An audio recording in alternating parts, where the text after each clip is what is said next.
It's me, So it's me, it's me. It's me, it's me, it's me. How are you? I'm good. I'm good. I just had a conversation with one of my peers in my group. Oh, very interesting. How was Yeah, he that? was great. He's the second of them now of Harry and Ross. How have you been? I've been great now, thank you very much. Yeah, absolutely mighty. I Good. can't think of anything exciting. Well, there's loads of things. Matthew, my eldest, went to Australia. He's a month Seen there that. on Thursday. He loves it. Brilliant. Absolutely loves the lifestyle, the weather. There's something going on all the time. He said, I think I should have been born in Australia, Mom. That's lovely. Yeah, so it's great to see him getting on. Yeah, so we're kind of living it through his eyes and his experiences, and he's great. He's like me. He describes everything in detail. So he kind of shares what he's feeling, what it's like, the atmosphere. So you really get a feel for it. Yeah. So Nice. it's wonderful. I have kind of put a bit of a roadmap out here anyway to like there's a lot of stuff that I would like to talk about. Bringing a listener on a journey as such is really Mm. what I would like to do. I know I mentioned that to you before. And yeah, I just wanted to touch in on your thoughts on it. Yeah, absolutely. I was when I opened up your message last night, I went, Jesus Christ Almighty, how did we get through all that? Without expectations, Yeah, yeah, like this is now today, and I respect you and whatever feels right for you. yeah. And, this is where I feel right now. And we can just take it one episode at a time. Yeah, absolutely. So, I'm all about the flow. So I think that's my rebellious side, Ryan. When I see a list of things to do, I kind of go, there's a part of me that does that. So that's again part of learning for me, and that sometimes people need that. I don't particularly need it in my life, but maybe there's aspects of me that needs to have some structure or to work with others that have that structure. Yeah, I am very much about the flow too. I Mm. assure you that. But what I'm learning is that sometimes because I'm trying to do a lot of things, typical of Yeah. Ryan, the flow is becoming overwhelming, and it's like I'll go with this through the flow, but I now like, okay, I need to kind of put a roadmap out for himself so Yeah. I know, yes, there's a structured time that Yeah. I do all these episodes now, get them out of the way, and this is what it looks like, so I can kind of visualize how the it's going to play out, and then there's the flow in between. So I'm I'm learning that as well. Yeah. Yeah. Good. Well, you're doing mighty. How are you feeling with your podcast? There's always that self doubt creeping in. It's there. It's just like trying not to get caught up on the views, because you Oh, can't yeah. help sometimes look at that and like, oh, for fuck's sake. Like, but also I'm like, no, I am really enjoying these conversations, and this is not something that's about today or tomorrow. I know I'm going to make an impact. I know it's going to take time. I know that, and I accept that. And I'm in this for the next year. Like, my goal is 52 episodes, and I'm just focused on that. Don't care Very about good. anything else, and then move from there. I do have a Brilliant. goal too that I would like to donate 1 million. So for every subscriber is a euro or dollar or pound, whatever. I have been looking into it, like how I can gather sponsorship through each subscriber, which is one way, obviously help share the message, and another way help the people. Yeah. I just haven't committed to it, but something's telling me commit to it and it will come. Mm. It's just I was meditating on it last night, and I'm Yeah. like, oh, I don't know, do I commit to this? But I'm like, fuck. I mean, You it know would be what? amazing. I think go for it if it feels that strong and you would like to do it and it is a goal. And as you said, you're sharing the message, but you're also giving something Hmm. to where the organizations or whatever it is. So I would say put it out there. Hmm. Just put it out there. And again, it's like your views. It might take time to do it, but that's just a lovely gift, that even your listeners can give to a worthwhile charity or organization as well. And they're receiving a reward by, listening, getting the message, getting whatever they need from the podcast, but also knowing that their dollar or euro is going to a worthwhile organization. It's a great idea, Ryan. Yeah, Brilliant. thank you. Yeah, we'll Yeah. see. I feel like we've already started the podcast. Delighted to be here again, Ryan, to have another powerful conversation. I know that our last conversation was about my own personal story and that some people hadn't heard it like you in depth and maybe hadn't known all of the details. So, yeah, thank you for giving me the opportunity to share it, as I said, and to also help other people that are going through whatever they're going through know that they're not alone. That there's many of us out there that have struggled and faced challenges in our lives. I was taken by surprise. I first of all, I didn't think too deeply about it. But when you started sharing, I was just like, a little shocked at what you had been through, and also was like, how do I carry myself through this conversation, because it was quite a delicate topic, and um one of the things that came up for me then was just like knowing what the darkness that you have experienced. It also kind of showed me that that's why you're so much, what I would say, like in the light, in the sense Mhm. of like, because you've experienced so much darkness, it's like you are balanced with the light, in the sense, because I know you obviously, because I'm working with you many years, and I see you in a deeper level that a lot of people wouldn't. And it was like, wow, now I can see why Sharon is so powerful in the work that she does and is able to help so many others because of the depths of darkness that she has been in. So I started to see another side of you that I wasn't aware of, so that was kind of hit home too. So yeah. Thank you, Ryan. And it's interesting that you say that because, again, there is our perception, isn't it, of others. We may see them online or even could be friends or family, and we only see one side of them, but it's what's underneath on that deeper level and what people have experienced. Most of us don't really know other people. We're only seeing the sides that they show us publicly Mm, until, like me, we share our stories to, help and encourage others to be able to speak out. And I mean, there is millions of people that don't show that side of themselves through shame or guilt or, fear of judgment, whatever it is.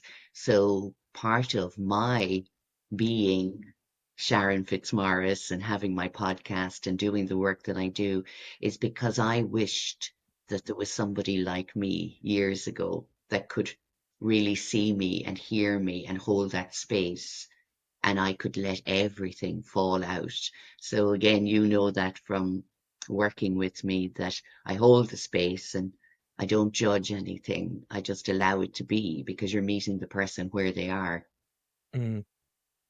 And the result of that conversation about, you sharing being sexually abused as a child, was what came up for me was the thing that held you back at that time from expressing that, or to a certain point in time, was fear of rejection and judgment and what others may think. And I think that's a topic that I want to dive into a little deeper, because I think that's something that we all suffer from when we're trying to help ourselves. It's just like, what will others think? And diving into that today and seeing where that takes us. Very good, Ryan. Yes, absolutely. So I want to start with, when you shared your story, how did it feel to open up the first time? Mm. The first time that I opened up, I'm trying to go back to when I opened up because it was opening up to myself. It wasn't to another person. And that's the most powerful thing that we can do when we own our pain, when we own the shame, when we own the judgment of ourselves, when we start taking responsibility for our own healing, that nobody else has power over us any longer. So when I could actually sit with myself, when I could sit with the pain and the shame I was holding on to, it was like coming back and connecting. with myself, the part of myself that I disconnected from, and sitting there and holding that space for myself, which I can do for others so easily now. But if we can't hold that space for ourselves, if we can't hold the space for our pain, who's going to hold it for us? So opening up to yourself is owning your truth, no matter what that truth is. It's being able to sit and accept and give love to that part of yourself, the darkness, the shadow part of us that we talked about as well in the first episode. You have to love all parts of yourself, even if it hurts to see it, because how can you show up as yourself if you can't be with yourself? Mm. And you sat with it yourself first. How did it feel to bring it to somebody for the first time to share that? Do you remember that? Yes, I do now. It was years ago, and I actually went to a counselor about something else when I had separated from my first marriage. And I went to this counselor to support me going through this separation, again, having guilt, regret, shame, all of those things. And I'd never spoken about the abuse.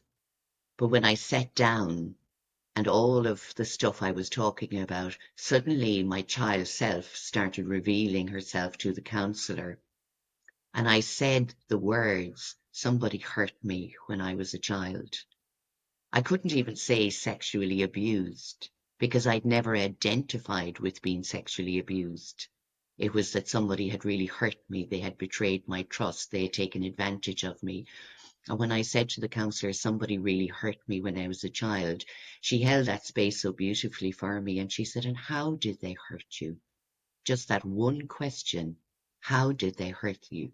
And when I started saying how they had hurt me, she said out loud to me, you were sexually abused, Sharon. And that hit me. And there was a part of me, even though I was an adult, I felt like the child and I wanted to hide under the table in her room because it was saying it out loud. Who's going to hear this? Is this lady going to tell somebody I was abused? All of those thoughts went through my mind. And she was so loving and so comforting. And I burst out laughing because she was a nun. And she said, that fucking bastard. And that kind of just made it all very easy for me. Because first in my head, I was like, this is a religious person. And she's just said a curse, two curse words to me. But it just broke that pain I was in that moment. And it made it seem very normal. This was a normal person. And I spoke about it. And she was so lovely. And I thought I met her for a reason. And it wasn't because she was a non religious person. It was just a building I went into. They were doing counseling. You could get a free counseling session. And when I went in there, she was obviously the right person for me. And I say that to everybody. You will find the right person at the right time just to help you take that first step. And she was that person for me. But Mhm. once I realized that I had opened up about it, there was huge fear because now I couldn't deny it any longer. I couldn't keep it hidden. Now I had opened up the box. So that brought another bag of tricks for me, Ryan, after that. But in that first moment, it was so powerful for somebody just to hold space and to say the words, Sharon, you were sexually abused. It confirmed that I wasn't making things up in my head, that it wasn't my fault, that I was a child, and that I needed support around this healing. Mm. Were you telling yourself a different story up to that point? I think the story I was telling myself, I never used the word sexually abused. As a child, I would have used words like dirty things, or hurt me, or mostly it was dirty things. Because again, remember, we were growing up. I was born in 1971, so it's not like we were seeing things on television. You know, there was very little sex education in schools. We were very much under the Catholic Church. Everything was swept under the carpet. So there was nobody going around talking about abuse or somebody doing things to you. None of my friend groups ever spoke about that. So I didn't feel like I could say it out because already I felt like there was something wrong with me because why was this happening to me? Was it my fault? I didn't understand. Remember, as a child, you have no idea why this is happening. You just know that somebody is hurting you. Mm. There's a judgment that comes around that then, and it's the judgment of the self. And I'm assuming that, you were judging yourself quite hard around that at that time. Yeah, because you are judging why this is happening to you. Are you letting it happen? Why can't you speak up? And again, there is so much fear around it. As I've often said, and I wrote in my first book, the fear of the abuse was sometimes worse than the abuse itself.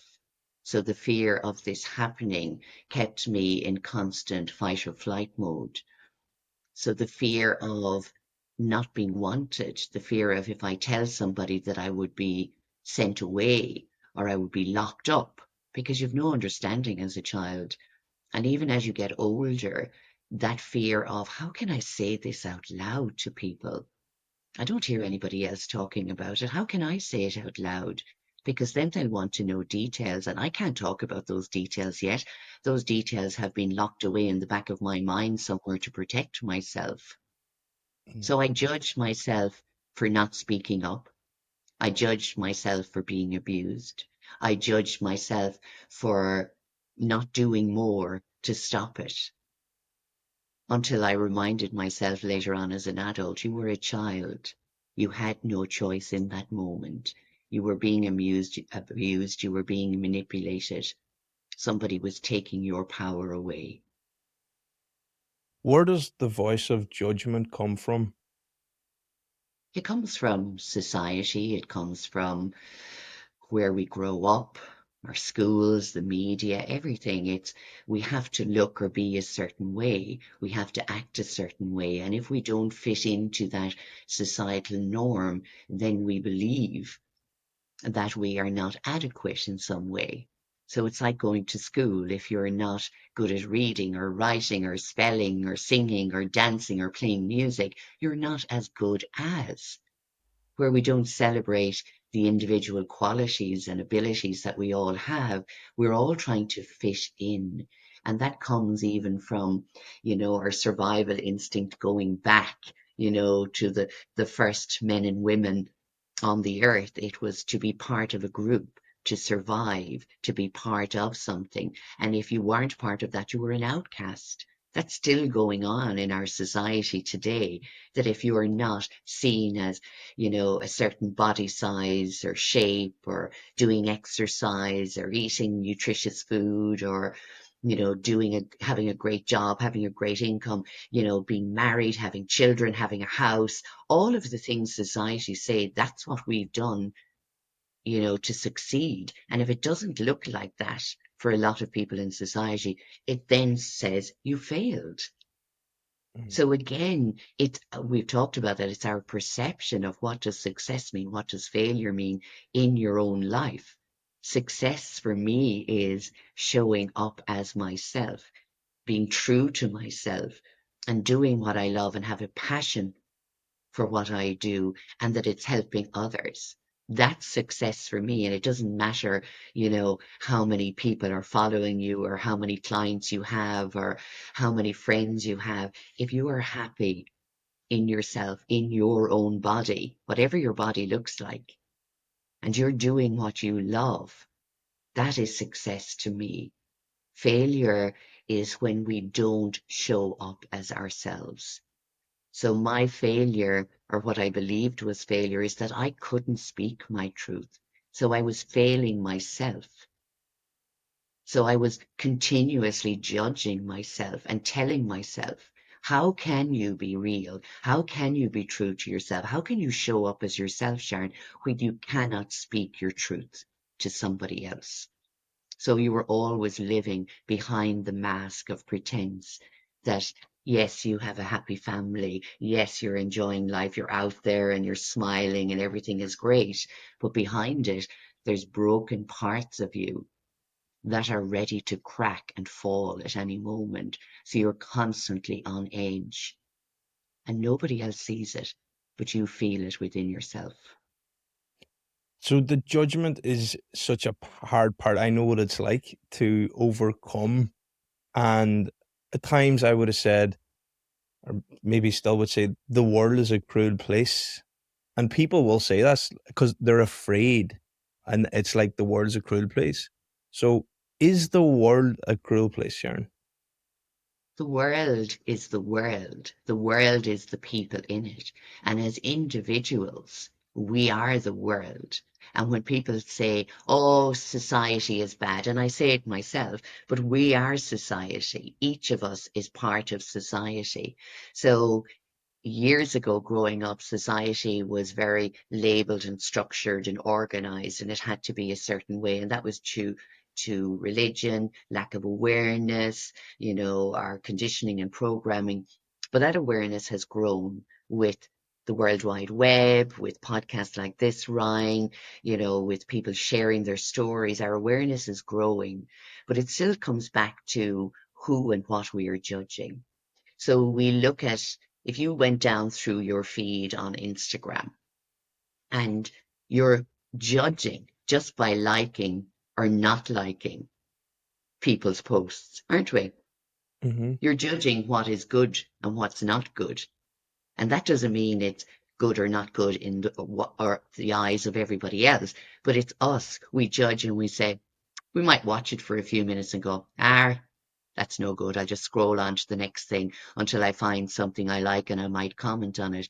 We're all judging whether we like it or not, but the judgment comes when we start discriminating about what's right, who's wrong. And we still do it because we look at the media now and we look at our politicians and the world's leaders and we're judging them because we feel they're not making right decisions for us. We see chaos in the world.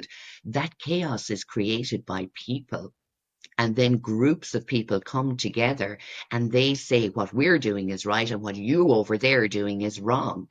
So we are all the world. So if we can start from ourselves and say, if I am judging another, I'm judging it from the perception of where I am in my life right now. And our judgment, where we are critical of others, also mirrors back how we are critical of ourselves. So it's always back to the self. For me, yes, I would always.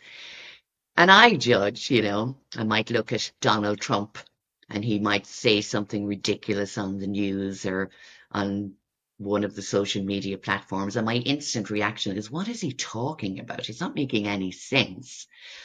And then I come back and I'm to myself and I would go, what is that showing you? It shows that you have to have a clear and intentional message when you're sharing with your audience. His audience is the world or the American stage, but my audience is the people I connect with on a day to day basis, whether that is family, friends, my clients, the people on social media.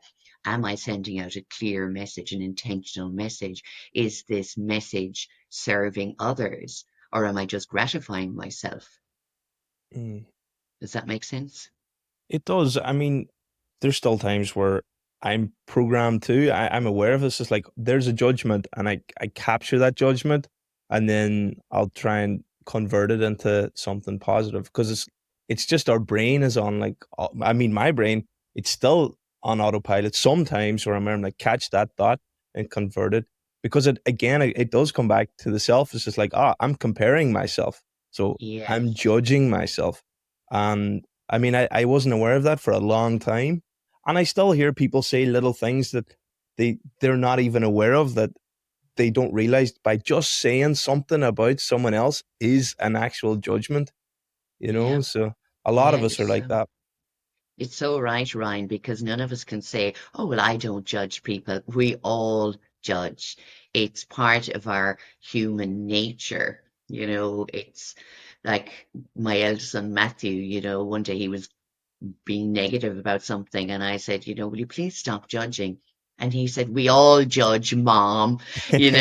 He said, you judge too. You just don't think that you're doing it because you're so used to doing it. So again, it's like it makes you stop in your tracks, and go, am I judging? And when I hear myself speaking, yes, I can hear judgment at times. But again, if I look at me in here, am I judging myself harshly? Mm, Because if I'm judging myself harshly, I'm then going to in turn judge somebody else harshly and maybe condemn them for something they're doing because maybe I'm looking at myself and going, do you think they're superior or inferior to you? Which nobody is. Everybody's doing what they want. Whether we believe it to be right or wrong, that's our perception, but mm, we're still judging it, and for me, it's yes, we can say what's right and wrong, but again, it comes from our perception. So I have to do what I feel is right for me, but I also have, I suppose there's an obligation or responsibility when you are working with others and supporting them in their healing and personal growth, that you have a responsibility to be very aware of what you're saying so that you're not putting over your judgment or projecting your judgment onto others or onto your audience. I still slip up. I say things, even on my own podcast, and I talk about my own personal experience, and you are aware of that. And as I said, it is part of our human nature to do that. But again, not to judge or condemn somebody for who they are, because in doing so, you're allowing others to do the same to you. mm. What would you say to typical client who is coming in so harshly, that person who's always judging themselves and just cannot help themselves? What's the first step that they need to take to start changing that? Well, again, it's if you think about someone you really love and you hear them being really hard on themselves, putting themselves down, being critical about themselves, you're going to turn around and offer them compassion. And you're going to tell them all of the lovely things that you see in them, all the lovely things that they do, how they've helped you, how good they are in your life. So why can we not do that for ourselves? Why can we not befriend ourselves in that moment? So I would work with people and say, listen, first of all, again, the awareness, being aware of how you speak to yourself. Are those thoughts and words that you're speaking about yourself positive? And I'm not meaning that the toxic positivity, I am brilliant, I am great, I am doing everything, da da da, and rhyming off this nonsense. It's really just holding the space with compassion and saying, I've been really hard on myself today. Mm, It really wasn't nice to me today. I looked in the mirror the first thing this morning, and all I did was criticize how I looked. And then I tried to put on clothes that didn't fit and I criticized myself some more. And from that moment of starting that negative role, the day continues like that, where we continue to criticize ourselves. And if somebody compliments us, we'll say, no, no, no, no, this owl yoke, or, oh, I need to get my hair cut, or whatever it is. We keep putting up these barriers to stop ourselves from receiving love and compassion. We do it. And you've heard people, and there used to be that old joke, someone would say, your top is lovely, Ryan. And they'd say, that was only pennies, 5.99. Instead of just saying, my friend used to always say, I didn't ask you where you got it or how much it was. I just said it looked beautiful on you. Say thank you. That stuck with me because again it was nearly defense, that do I deserve this top that was more than 5.99? I got it in a shop that was a bit more expensive. We deserve nice things. We deserve people saying nice things to us. Why do we not believe we deserve to say nice things to ourselves? So when somebody comes to me and they start telling me the story that they're no good, they're not where they want to be in their lives, their relationships are a mess, their family stuff was terrible, there's nobody that supports them, I look at them and say, we have to start with ourselves. Right now, today, you start supporting and loving yourself and giving yourself what you need and deserve each moment of every day. And that starts with the awareness of, am I being kind to myself today?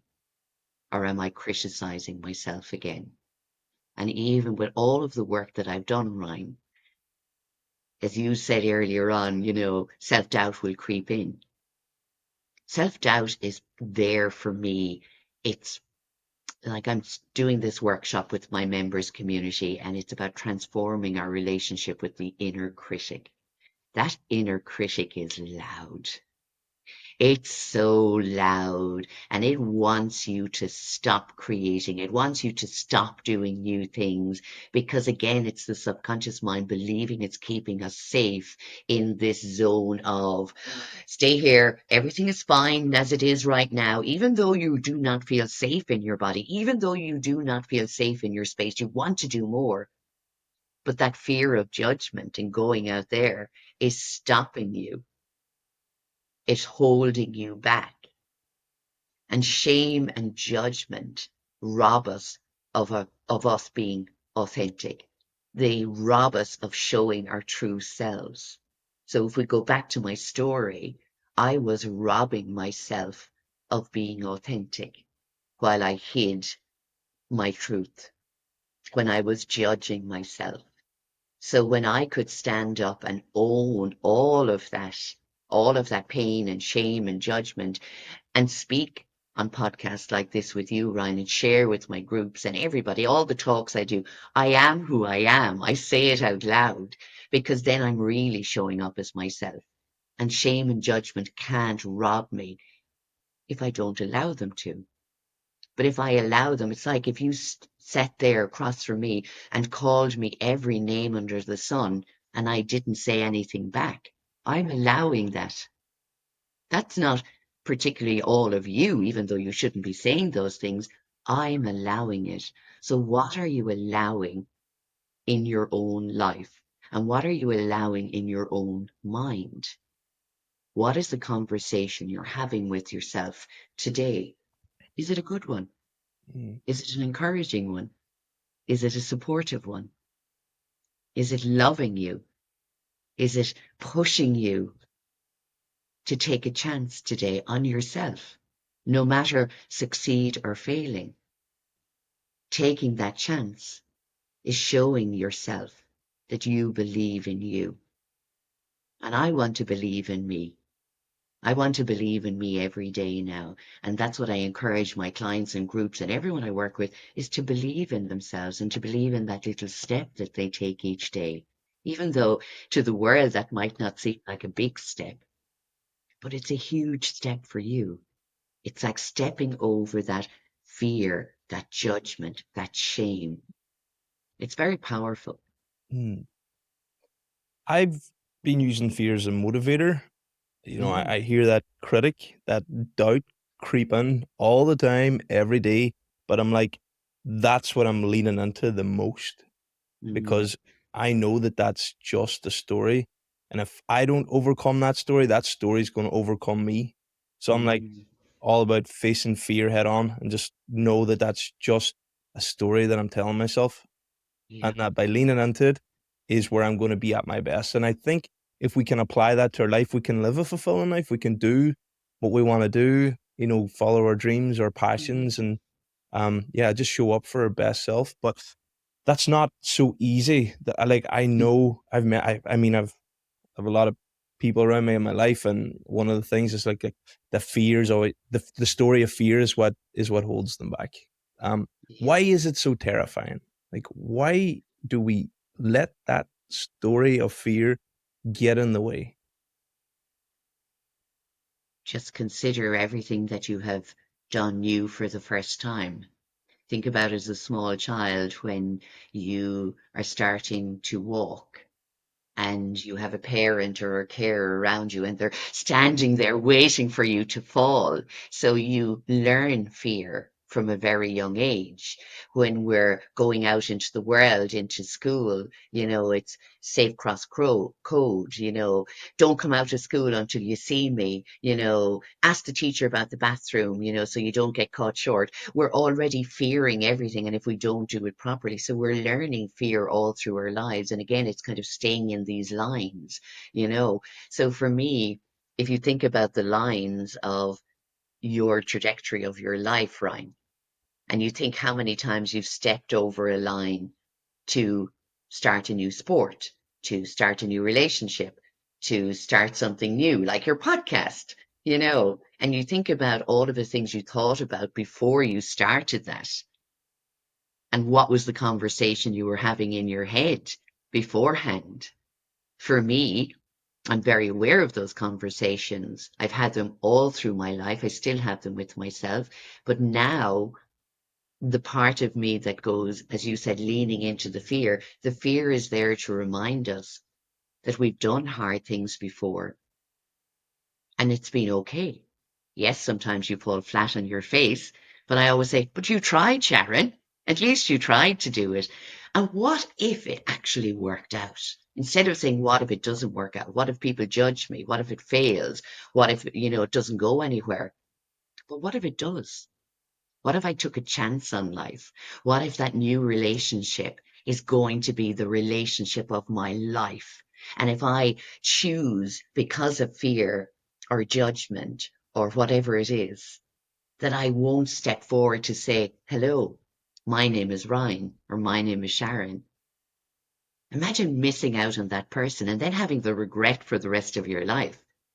Imagine sitting in your job for 25 years and every day you're miserable, and the fear of, well, this is a good job, it's a pensionable job, I know what I'm doing here, I know the people, better the devil you know than the devil you don't.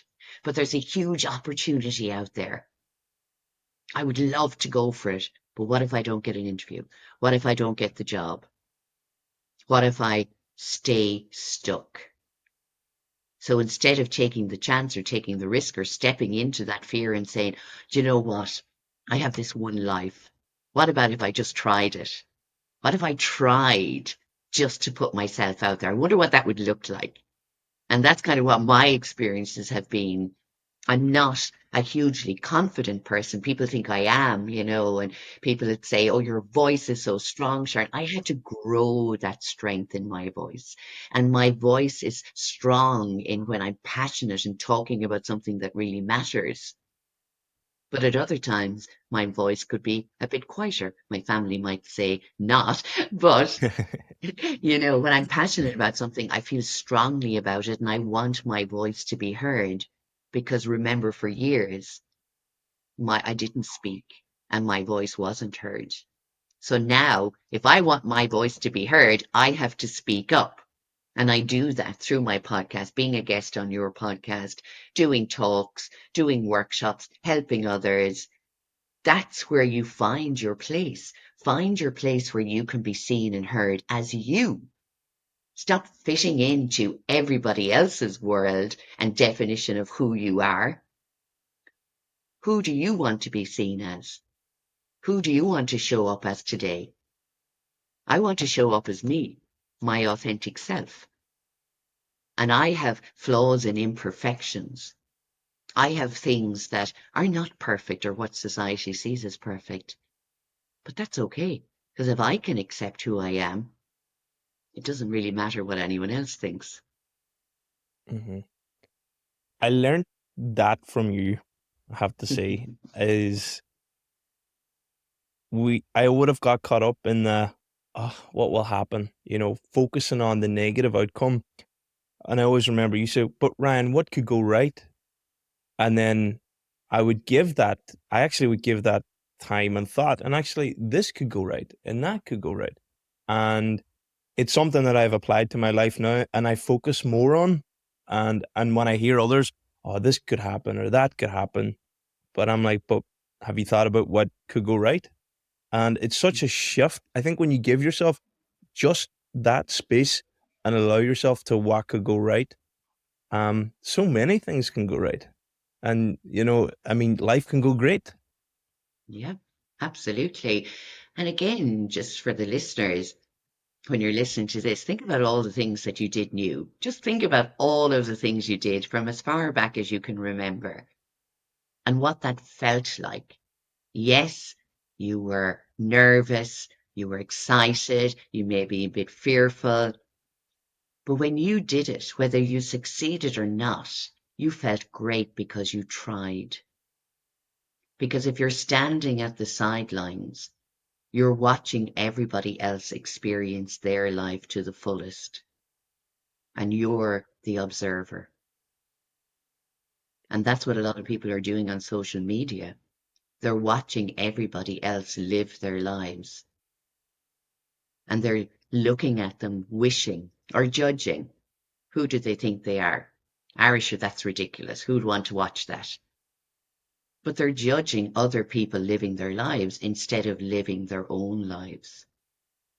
So when I look at people doing things that I've never done, I congratulate them. I say, oh my God, that's amazing. The courage to have to do that, to go out there and do something that exciting or that brave is amazing. Somebody speaking for the first time about their story, I applaud them because I know how hard it is. I don't ever sit back and judge and go, yeah, well, it's all right for them. They've got the money or the time or whatever to do it. We have to create opportunities and experiences in our own lives, whatever that looks like.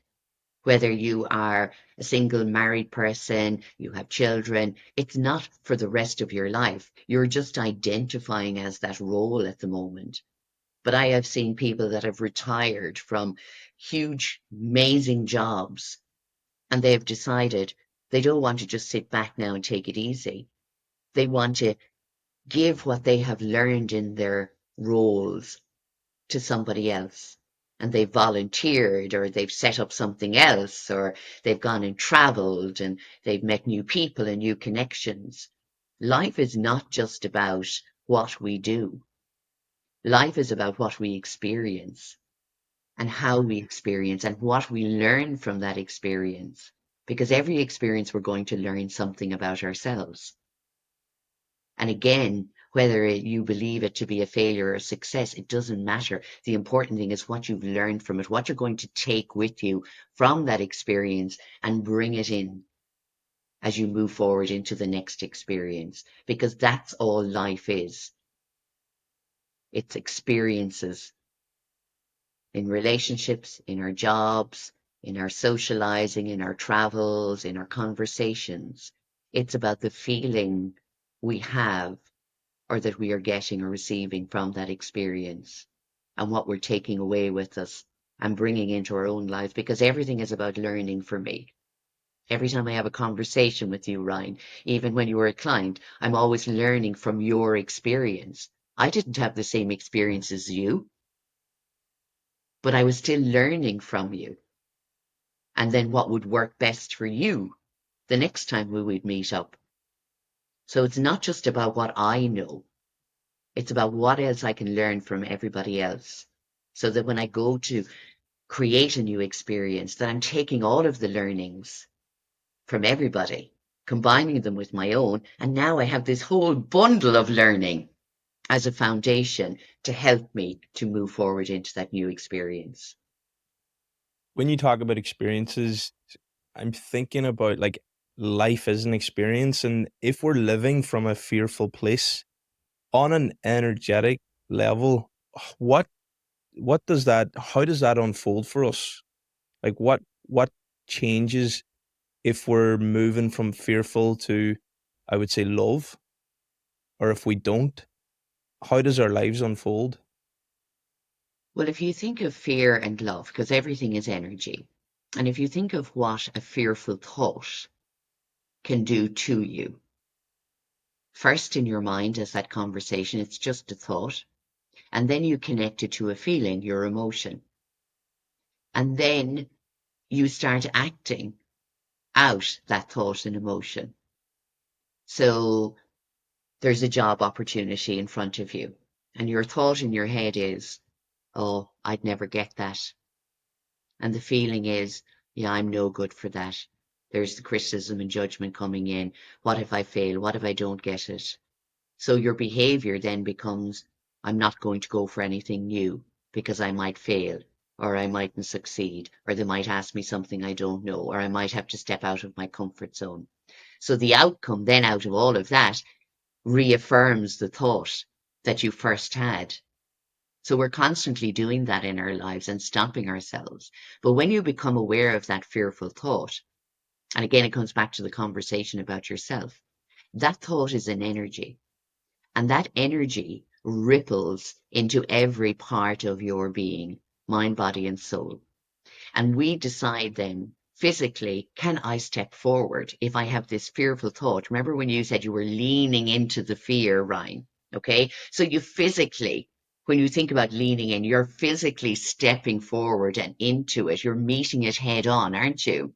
And saying, even though I feel this and I feel it, there's the emotional side. I feel it. I feel the power of that fear and that judge. I feel it. It's in every cell of my body. I can feel it in my bones. People actually say sometimes they feel like they can't step. They can't actually put that foot forward. Something's stopping them. If you think about somebody and they're doing that bungee jump or jumping off a cliff or into a water, a sea or something, think about it. I've done it myself, stopped, and you're like, I know I'm going to land safely into the water, but that taking that step forward, it takes so much courage, doesn't it? And you have to think about the conversation you're having with yourself. And most people are saying, I can't do this, I can't do this. And we keep reaffirming that to ourselves. Excuse me. So our body responds to that. And when our body responds to it, then what's happening in our energy is we're holding ourselves.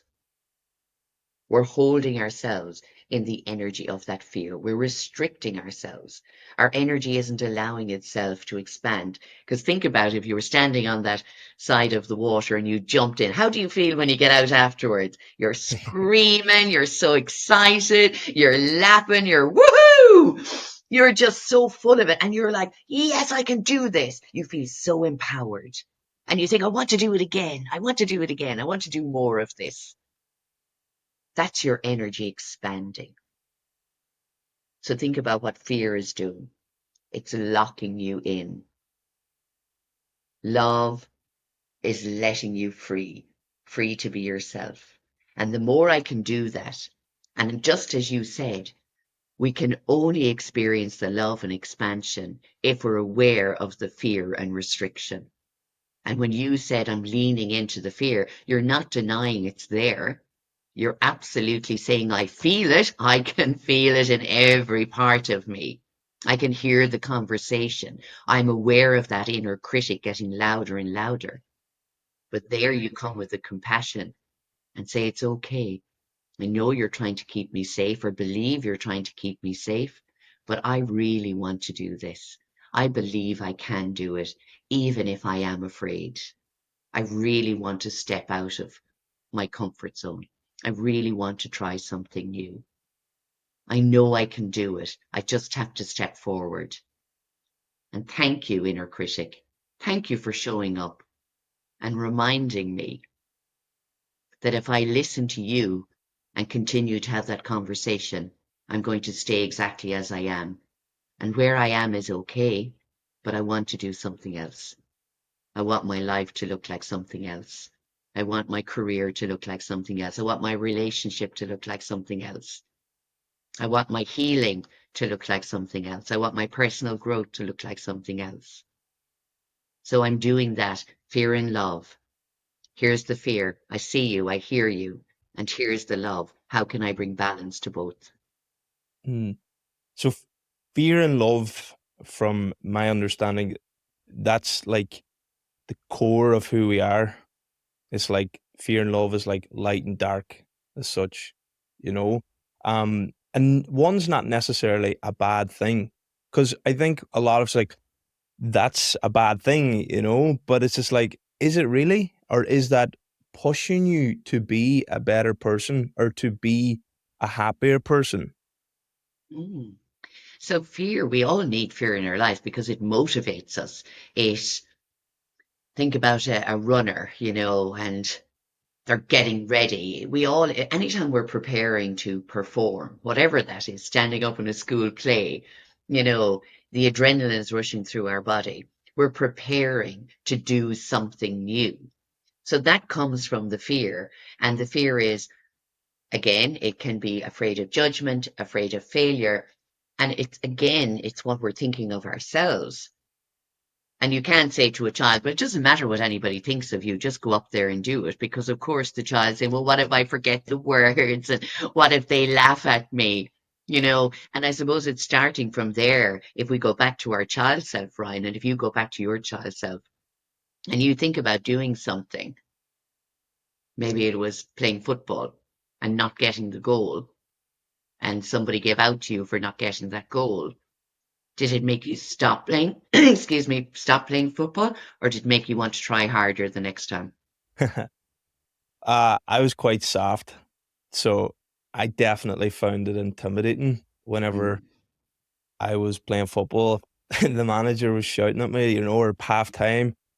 I just felt like I'm not good enough. And it, I think everyone's different, but for me, I found it really hard to go out then and try mm, and play better because I'm like, oh, if I make another mistake, I was too focused on making the mistake as yeah. opposed to focusing on, okay, I can do better. So that's all I knew at that time. And Mm. yeah, it was a definitely a tough period as a kid playing sports in that way. So do you see how that can form as a narrative then in your mind? If I make a mistake, I'll be judged or criticized. I'm not good enough.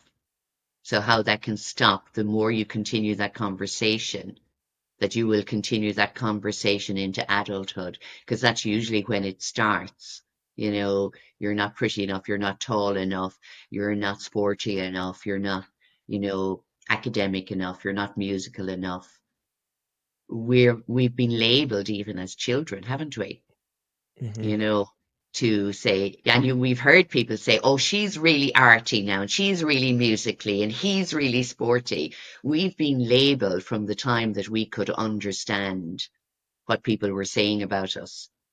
So we believe that then, because it's a story we've been told growing up. But again, the awareness comes no matter what age you are. I mean, I have clients that are in their 70s and they're saying, I was told that I could only do this job. And I did it for 50 years and I hated it. I stayed in a marriage because you were told, you've made your bed, now lie in it. And they stayed in a really unhealthy relationship. And then they got to an age where they went, I'm going to be feckin' dead soon. And this is my life. Because I was too afraid to stand up to say, I want something different. It's the story that they were told for years. So, in that awareness of the story I've been told as a child, is that true for me now? Am I a really good student? Or was I just afraid of what other people would think of me if I didn't get top marks? Did I do the course in college because my parents wanted me to do it, or did I really want to do that? Did I play that sport because my father did or my brother did, or do I really like it? There's so many things when we stop and we ask ourselves, isn't there? It's Hmm. like, who am I right now? What is it that I actually like doing? Who do I like being around? And what would I like to do on a day-to-day basis in my job, in my career, in my passions, in my hobbies? It's stopping and asking yourself, is this where I want to be in my life? And if it isn't, it's not to criticize and judge yourself, but to say, but if this is not what I want, what is it? What would I actually like to do? Now I have a choice. This is up to me now. And then we lean into the fear and go, Jesus, could I do that? I wonder, could I? I wonder what it would look like. And we get excited. And there's that child part of us going, oh my God, nobody can tell me off because this is my choice. And I won't know if I'm good at it unless I try it. And what harm if I don't, if I'm not succeeding at every level of it? But I would love to try it. I would love to experience that. So when I get to my deathbed, I go, I tried this and this and this and this and this and this and this. I love trying everything. I was no good at half of them, but I love trying them. So for me, it's like a few years ago, I went, my sister and her husband were in a band years ago and they played in Germany. And at the time they went first touring, we didn't get the opportunity to go with them because our children were small. But they went a few years ago and they asked us, would we go? And one of our children was actually 20 something and came with us. So there was a big gang of us that went. So we were experiencing a new country, the way that they lived between gigging every night and traveling by day and having the parties and meeting new people and the food and the rehearsals. And we all thought it was very glamorous life for them, but it was extremely hard and exhausting. And I said to them after a week in Germany, I said, Germany broke me. How did you do this for years touring? And they said, because it was something we loved doing. They loved doing it. They loved all of the hard work and the traveling and the meeting new people because their end result was performing, which they loved doing. But in part of that new experience, they have the electric scooters, that are on the streets in Germany everywhere. And I am not a very courageous lady when it comes to things like that. And I said to my sister who was there, and I said, will we try one? And she tried and she crashed into a tree. And I tried and it took off. And then I just jumped off. And I said, okay, I've tried it. That's all I needed to do. I don't need to prove anything by crashing into a tree. I've tried it and that was enough for me. I felt good just by trying it. Whereas somebody else would say, I'm going to keep getting on until I keep falling off until I can drive down to the road. And I was like, I don't need to do that. I just need to try something just to see what it was like, what that experience was like. So it's not about taking off and driving around the streets of Germany. Everything for me when I go somewhere or do something is a new experience. And it's learning about what you want to do and what you don't want to do. And not pushing yourself just because everyone else is doing it, only doing it because you want to do it. I think a lot of us always want to do it, but we have excuses, and the excuses, I mean, I suppose I can only look from my perspective, but it's just like, I'll do it when, or I'm too old, as if time is a factor, you know? Um, Personally, I don't agree with it, to a certain extent. Depends on the situation too, you know? But I always feel like that's just an excuse we give ourselves to, stop us from taking that step. Absolutely.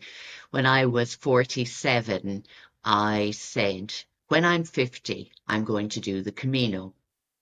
So again, that was putting something new out there that I really wanted to experience and do. But why was I putting it out for 3 years? So in that moment, I was very aware I was putting it out. So instead, I went, okay, let me find a company that brings people out on the Camino because I've never been. I want to experience it, but I want to go with a group where the luggage is transferred and everything for the first time. So I found somebody actually local into the West Adventures, emailed him and said, I'd love to go on the Camino. I don't know anything about it. What do you suggest? And he told me about the groups they were running and whatever else. So I said, oh, great, I'll come back to you. So I said it to a few of my friends and a few of my clients and a few of my groups. The next thing I had 28 people coming with me. And I got back to him and said, I have 28 people interested. He said, Jesus, stop. That's the largest group. He said, but well done. He said, great. So we signed up and we went that year, 2000 and whatever it was, 17 or no, maybe before that. And I said, why would I have put off that amazing experience? Why was I waiting to be a certain age or a certain time in my life? I would have missed out on such an opportunity where I learned more about myself, where I learned that we can do hard things every day, but we can celebrate those hard things. After that week in the Camino, I came back absolutely exhausted. But I just loved it. So I went out again a few weeks later and did another week of 100 and something kilometers. I loved it. And then I did it twice more after that Oh, because I said, I can do this. Yes, it's hard as you're walking and you have to walk 28 to 30 kilometers each day, but the fun and the people we met and the new places we got to experience. Imagine if I had said I'd wait. That's what I mean. It's like, why? If something, if you want to do something, start planning it now. Even if you're not sure when it's going to happen, start looking into it, start researching it, find out about it. Because when you put the energy into that, I promise you the energy will come back to you and show up in front of you and say, here you go. Now what are you going to do? And I stepped into it because I'm going, I don't know what this is going to be like, but I know I really want to do it. I want to try it. And when I tried it, I said, oh, I love this. I am definitely doing it again. And it spurred me on in many things to do things, excuse me, that I believed were hard or that I may not be able to do. Because who was I to do this? Who was I to deserve this amazing experience? But who am I not to deserve this amazing experience? Who am I not to be proud of myself? Who am I not to show up as me? Who am I not to say I deserve love, compassion, success, whatever else you want to say in your life? Why do you not deserve it? We all deserve it. Part of being here on this planet is to receive all of the goodness that life has to offer us. But most of the time we're denying and turning away from it. We're not even acknowledging it's there because we're so afraid of stepping into something that we don't know what it's like. But how will we ever know unless we step into it? does that come back to judgment in the sense of like, oh, what if this happens, or what will other people think, or am I changing, or like, or I'm trying to understand. Is it like judgment that always holds us back, or fear? Again, it is our old stories. It is the judgment. It is the belief about ourselves. It always comes back to us and who we believe we are and what we deserve. So when you think about changing, so when you're changing from other people's perception of you, is it your fear of not just them judging you? Is there a fear of letting them down, of disappointing them? Because are you protecting them? Are you saying, this is the idea they had of me, and now I'm going to turn that all around and actually say, well, no, this is who I am, and this is what I like, and this is what I don't like, and this is what I'm going to do going forward. Does that make sense to you, Ryan? It does, of course. Does that judgment ever go away? Yes, in time, because the more you really accept who you are, when you really just sit and become that beautiful friend to yourself and say, you deserve to be seen, you deserve to live your life as you. And even though you may love the people around you that may be judging you or maybe feel disappointed, is it worth disappointing yourself in your own life? Is their idea of you worth more than the idea of yourself and who you want to be? Are you going to stay playing in the shadows of who you want to be without showing up to the people that perceived you to be a different way?